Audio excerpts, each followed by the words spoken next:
I'll be honest with you guys, I was expecting something kind of like this, and that's not what I got at all.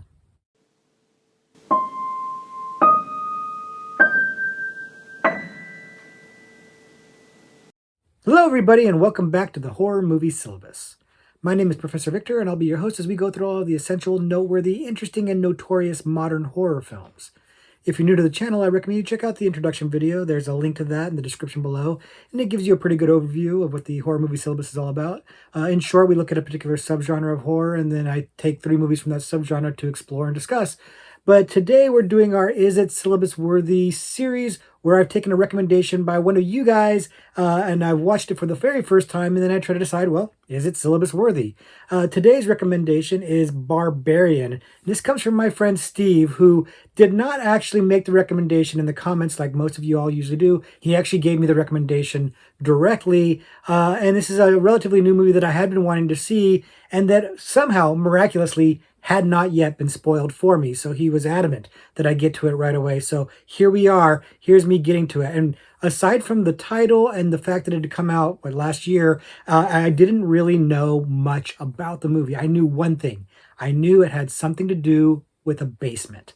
And that describes what, like 80% of horror movies, maybe? That's a lot of vagueness for me to not know anything more about it than the title and the basement. And that's kind of cool. That was kind of a fun thing to do because I had heard, I guess the other thing I knew about it is that the more you go in without expectations or knowing what's going on, the more enjoyable the experience is going to be. But was that true? Did I have a good experience? Well, that's what we're going to talk about today. I'm going to tell you a little bit about what I liked about the movie, what I didn't like about the movie. And then at the end of the video, we'll discuss, is it syllabus worthy? But let's go ahead and get into the review right now.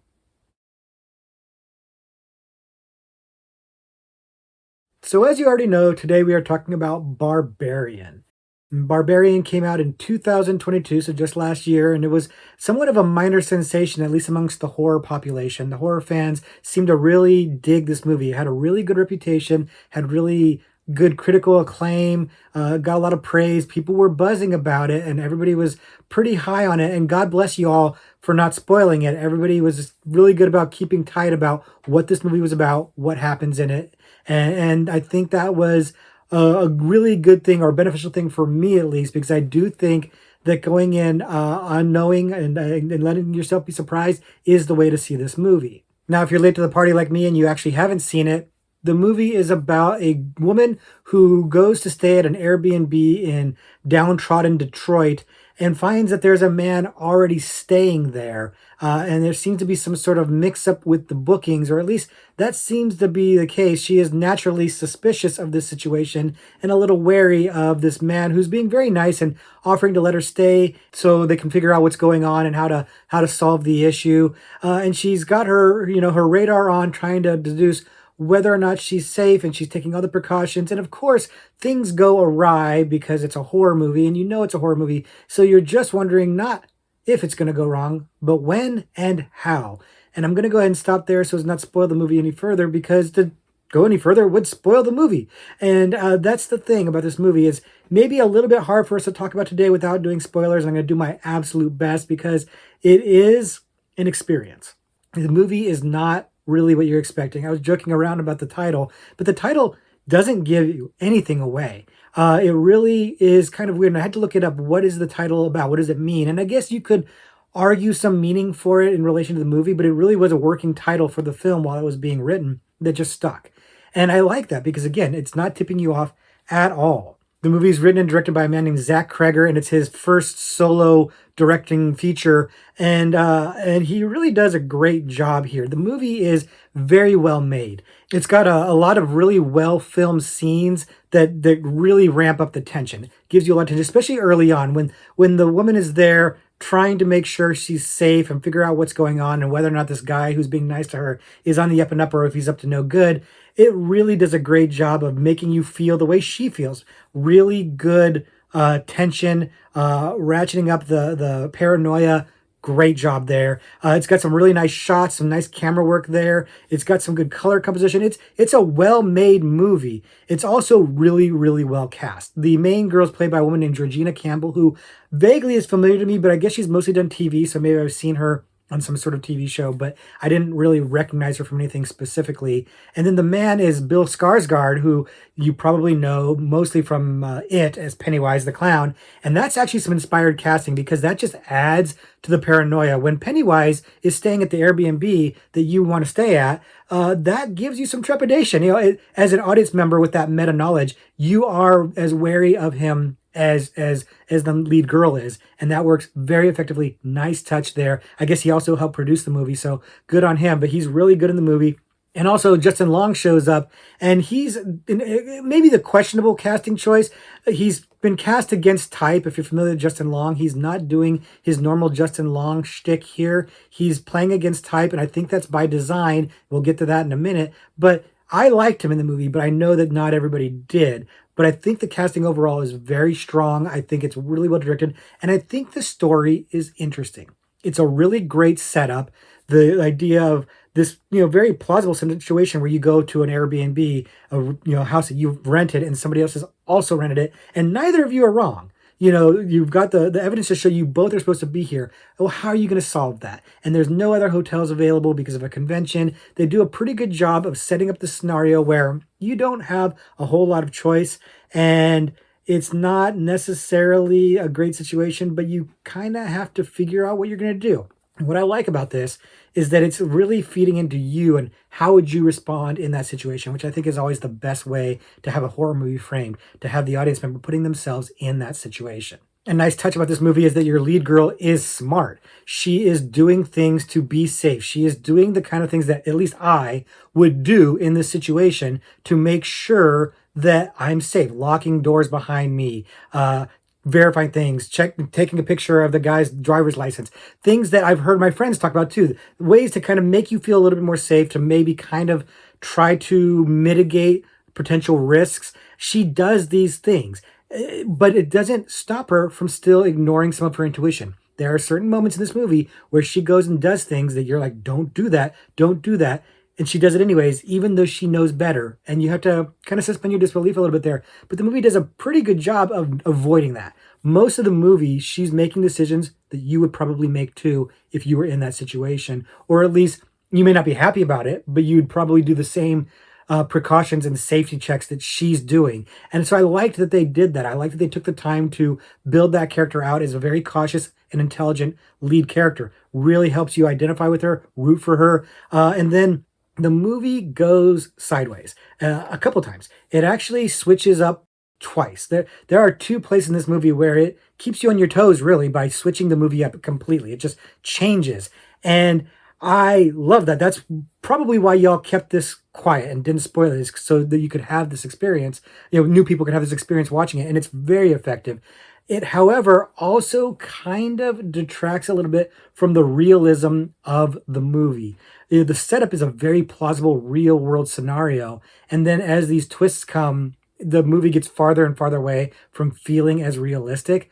That's not a complaint so much as it is an observation, because where this movie ends up is absolutely fantastic. It's a lot of fun. But it is worth noting that some of that early setup and how real it feels less real as the movie takes its twists and turns, but it keeps you on your toes. It keeps it from getting rote and predictable. This movie is not at all predictable. Like I said, from the title alone, could not predict what this movie is about. From the setup, I thought for sure I knew where this movie was going, and it absolutely did not go the way I thought it was going to go. Got very, very different, and it makes for a very fun experience, keeping it from being too predictable and boring, but it did also change what you're expecting to have happen too. So, it's kind of like if you're in the mood for pizza and then you get hamburgers, that's not a bad thing. They're both great, but if you're in the mood for one and you get another one, it can be a little jarring. I was along for the ride, but some other people, it might not mesh as well in that regard.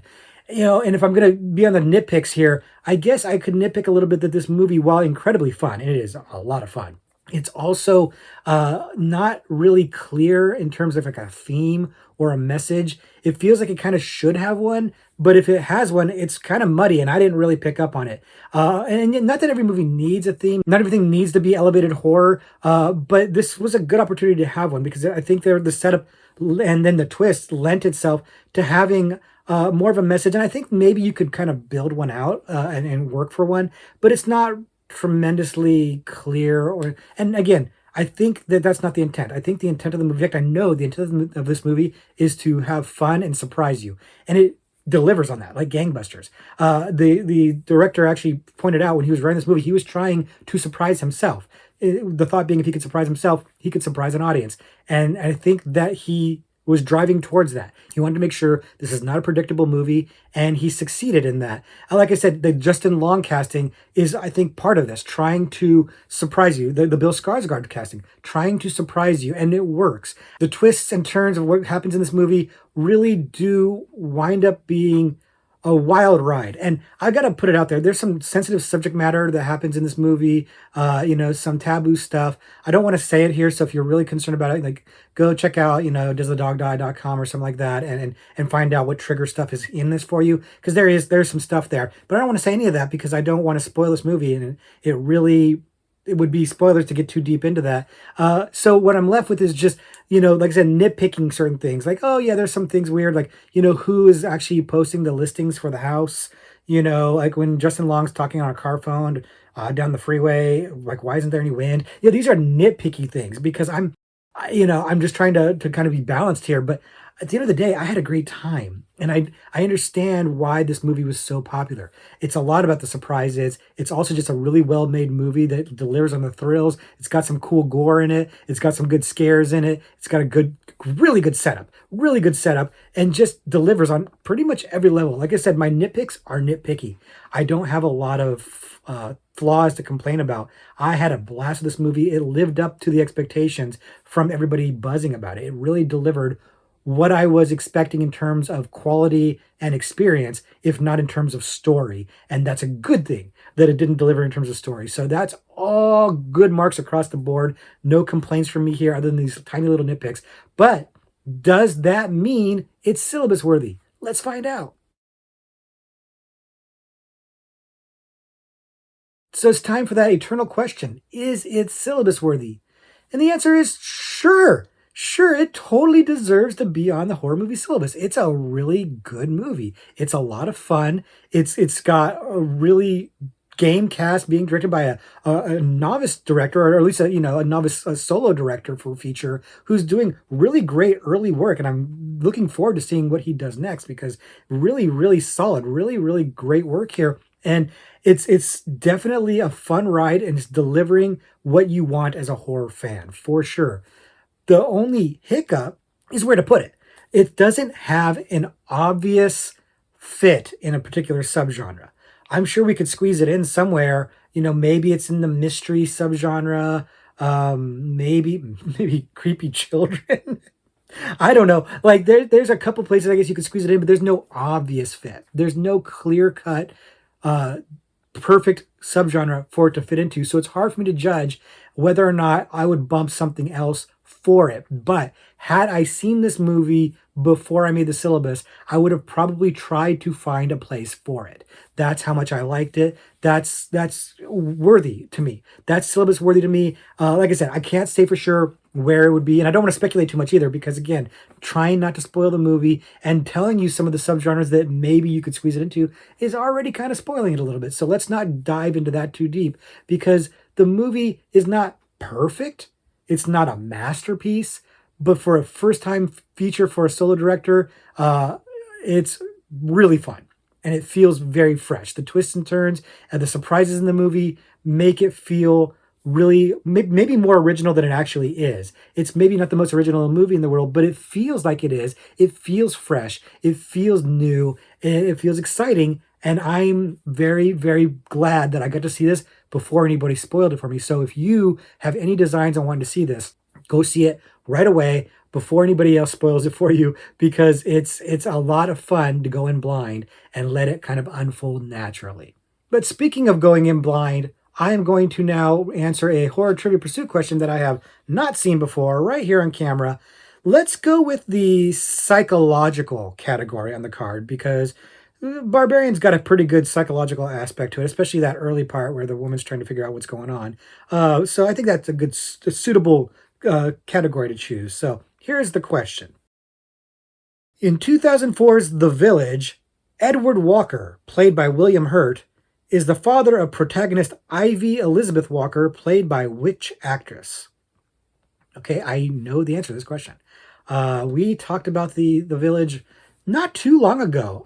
In fact, I think we might have even revisited it in one of our doctorate level selection videos. And it's a favorite of mine. I really love this movie. I mean, as you guys know, I like Shyamalan, Sumi, and I really love this movie. But I think it's more of a drama than it is a horror film, and I think that's part of why it's got a bit of a bad reputation. But I talked about this actress. I talked about all the characters in the movie to some degree when I did the video on this, and I just know this movie very, very well. So I'm kind of giving you a little bit of time to think it out. And if you're familiar with who's in The Village, maybe you can take a guess if you don't know off the top of your head. But if you've seen the movie, you probably know. If you're good with remembering actor names, which I usually am, you probably know who the actor is here. This actor is also a director. There's a clue for you. She also directs some stuff, but I won't say any more than that. I don't want to spoil it if you're trying to guess. But go ahead and get your guess right now, because I have my answer and I want to share my answer. But giving you a chance to come up with an answer on your own. You know, it's The Village. It's got an ensemble cast. It's all really good actors. Everybody bringing their A game in that movie. But this actor in particular is really great here. This might be the best work that I think I've seen her in. She's done some really quality work, but this movie, she's fantastic in this movie. And I guess I'll give you another little clue before I give you my answer, that she was in another Shyamalan movie where the movie was awful and she was not particularly good in it. But she's great here. And so hope you got your answer locked in, because I'm going to give my answer. And my answer is, of course, Bryce Dallas Howard. Daughter of Ron Howard. She is the star, the female lead in The Village, and she's absolutely exceptional. Let's see if the card agrees with me. Bryce Dallas Howard is the answer on the card. I am correct. I knew that one. It was an easy one for me, but it may not have been as easy for you, especially if you don't like The Village, or especially if you haven't seen The Village. If you haven't seen The Village, I'm a big fan of it. I highly recommend it, but not everybody will agree with me. So I'd be curious to see what you think of it if you've never seen it before, and check it out. Let me know in the comments below. Also, let me know in the comments below if you can think of other movies that I would like based on my reaction to Barbarian, because I'm down for more recommendations from you guys. I've been going through this list, and I'm really enjoying doing this, and I think you guys are enjoying watching it. At least I hope you guys are. So by all means, leave more recommendations. And if you want to talk Barbarian in the comments below, let's try not to spoil it for people, but let's talk more about it, because I had a blast with this movie, and I hope you guys did too. Also hope you had a blast with this video. Thank you very much for hanging out to the end. Until next week when we do something completely different, class dismissed.